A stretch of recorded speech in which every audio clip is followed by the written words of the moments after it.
C'est l'heure de votre journal. Bonjour à tous, très heureuse de vous retrouver sur 8 Mont Blanc. Nous sommes le jeudi 8 décembre 2016. Nous parlerons économie dans ce journal avec le Midest, le salon de la sous-traitance industrielle qui se tient toute la semaine à Paris.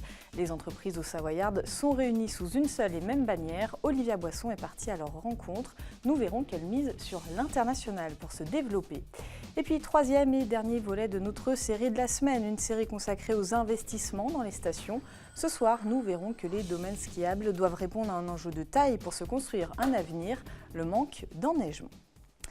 Mais avant de développer ces titres, près de 1000 personnes se sont réunies hier soir à Sallanches pour signifier leur inquiétude face à la pollution dans la vallée de l'Arve.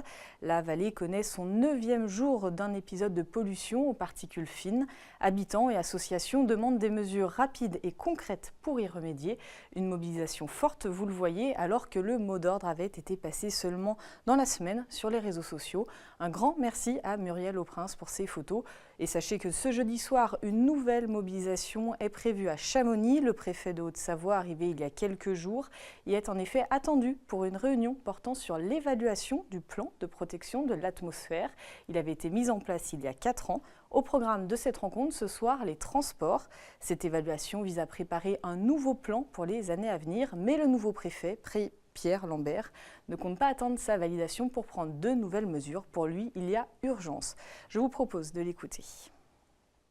Les transports qui sont souvent montrés du doigt ne sont pas les principaux pollueurs. Mais quand on demande que la vitesse soit limitée à 110 sur l'autoroute, c'est pour la respecter, cette vitesse. Or, ce n'est pas toujours le cas, loin de là. Il y a également des zones d'engorgement en fond de vallée, sur Passy, Sallanches, qui posent problème, avec des pics de pollution supérieurs effectivement à ce qu'on trouve ailleurs.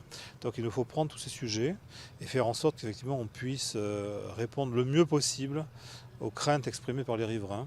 C'est vrai qu'il y a une attente par rapport à l'État notamment, c'est vrai qu'il y a une urgence à se poser des questions, c'est vrai aussi qu'il y a un besoin sans doute de nouvelles mesures à convenir.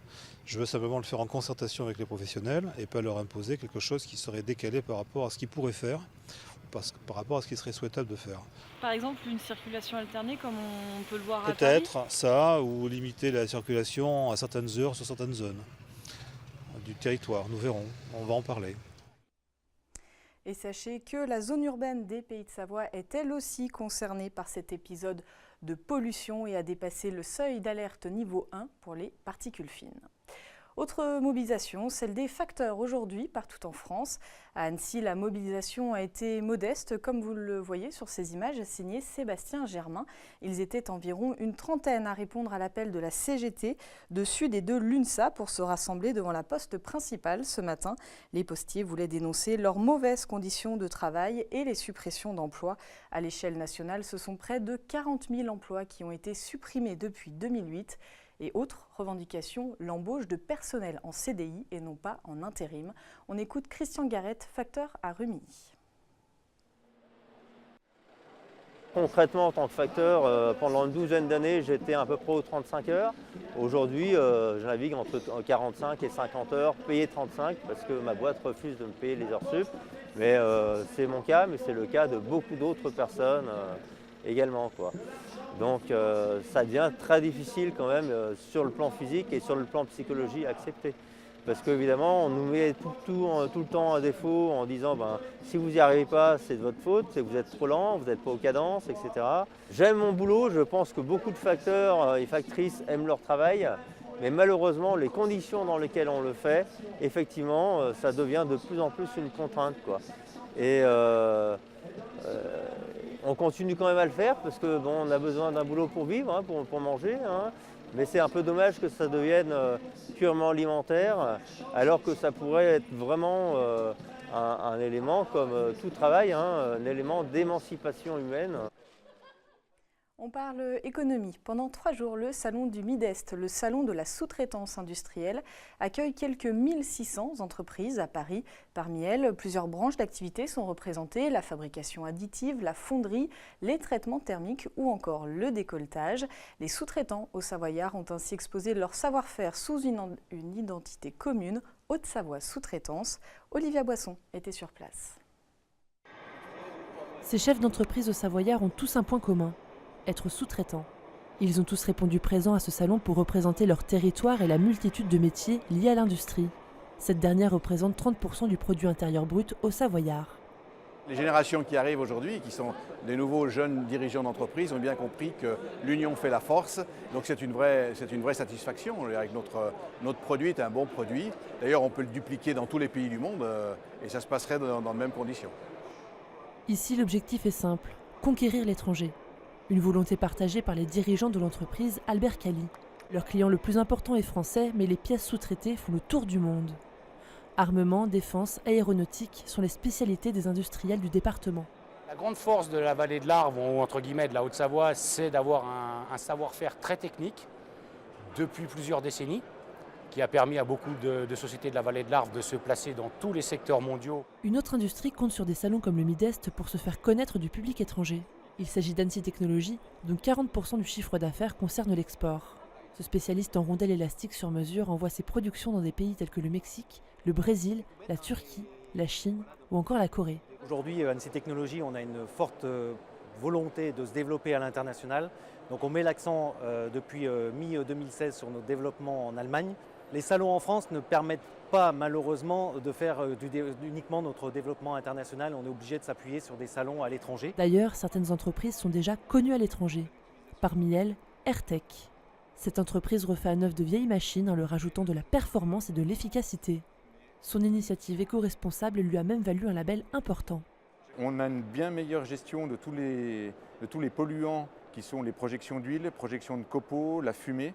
Tout est collecté, tout est capté dans la machine. Et aujourd'hui, on est beaucoup plus propre pour l'environnement de la machine et on évite de polluer tout ce qui est sol, air autour de la machine. On a plus d'une centaine de machines installées, équipées dans le monde entier. Les ventes augmentent d'année en année. Le Midest est donc une belle vitrine pour faire découvrir cette industrie du futur. Une chose est sûre, tous sont prêts pour conquérir le reste du monde.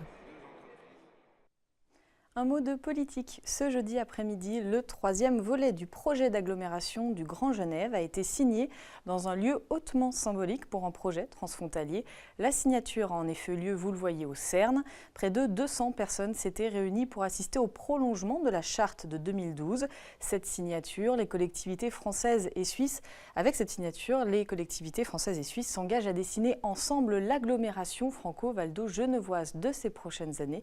Il est notamment proposé à la Confédération suisse un plan d'investissement de 623 millions de francs suisses en faveur de la mobilité d'ici 2022. Nous y reviendrons avec un reportage complet demain dans le JT. Comme promis, 3e et dernier volet de notre série de la semaine consacrée à l'investissement en montagne. Ce soir, nous allons voir que les acteurs des sports d'hiver sont incités à s'interroger sur leur avenir au fil des saisons. Le manque d'enneigement touche de plus en plus de domaines skiables, allant parfois jusqu'à forcer les plus petites exploitations à remettre en cause leur activité. Emmanuel Jaude nous en dit plus. Décidément, les mois de décembre se suivent et se ressemblent. Ah, il semble loin le temps où l'on skiait partout dès le début du mois. Une évolution qui pose bien des questions, à commencer par les hébergeurs des stations, qui, à quelques jours à peine des fêtes de Noël, peinent toujours à remplir leur carnet de réservation. Ça manque pas pour les travaux, parce que c'est plus pratique de faire des travaux quand les routes sont bonnes et qu'il n'y a pas de neige. Mais oui, pour les réservations... Les gens, on voit dès qu'il neige, ça appelle, ça réserve. Et là, avec le temps qu'on a, je pense que les gens n'y pensent pas encore à l'hiver. Un problème exacerbé à moyenne altitude. Des domaines skiables comme Orange ou Drousin-le-Mont ont d'ores et déjà fermé leurs portes aux skieurs par manque de neige. Et la problématique ne cesse de prendre de l'ampleur, allant jusqu'à menacer d'autres villages dont l'économie reste majoritairement basée sur les sports d'hiver. Le risque, oui, c'est de ne pas pouvoir pérenniser l'activité ski et que Mont-Saxonnais, qui n'est pas aujourd'hui un village dortoir, le devienne effectivement au fil des années. Oui. Et pour conserver une offre touristique, nombreux sont les villages à aujourd'hui miser sur leurs atouts culturels. La diversification est donc un passage obligé, et ce, quelle que soit l'altitude des pistes. Il y a deux types de stations. Il y a celles qui sont totalement dans une économie qui est forte. Et la diversification, ce sera un plus, qui n'est pas obligatoire, mais ce sera un plus, pour être dans le moule, je dirais, la mouvance. Et puis d'autres stations qui sont, elles, dans une obligation de faire. Donc, et cette obligation de faire, c'est le passage obligé, sinon on va, en fait, demain matin à l'échec. L'épée de Damoclès menaçant les petites stations effraie donc aujourd'hui jusqu'aux plus gros domaines skiables, accélérant une transition de consommation de la montagne, un constat qui peut faire frémir, mais à partir duquel tous les acteurs de l'altitude réfléchissent aujourd'hui pour conserver l'activité qui fait des Alpes françaises l'une des premières destinations touristiques au monde. Quelques images d'un concours original pour aller jusqu'à la fin de ce journal. Mercredi matin, des juges jugeaient des juges. Il s'agissait de la finale départementale du concours de jugement d'animaux, une 146e édition qui visait à repérer les meilleurs jeunes issus des lycées agricoles de Haute-Savoie. À Jonzy-et-Pagny, le temps d'une matinée, ils ont dû noter des vaches de race Montbéliarde et Abondance. Les meilleurs juges auront ensuite le privilège de défendre les couleurs du département lors du Salon de l'agriculture de Paris au mois de février prochain. On écoute le président des jeunes agriculteurs du canton de Frangis-Seyssel. Il répond aux questions d'Emmanuel Jaude. C'est toujours une expérience. Après, s'ils sont là aujourd'hui, c'est que déjà ils ont été sélectionnés dans leur lycée, puisqu'il y a eu des présélections dans leur lycée. Oui, je pense que ça fait partie quand même d'une belle expérience aujourd'hui quand on est éleveur, quoi. Ça fait un peu partie d'une passion et d'un boulot d'éleveur. Après, je pense que c'est un métier qui se fait par plaisir.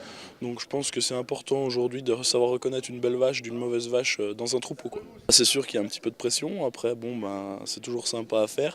Après, au niveau national, il y a beaucoup de monde. Donc après, ce sera l'étape après, c'est encore plus dur, quoi. Après, ils aimeraient tous. Après, c'est toujours pareil. On peut pas avoir tout le monde non plus. Donc après, c'est le jeu d'un concours. C'est le meilleur qui gagne et voilà, quoi.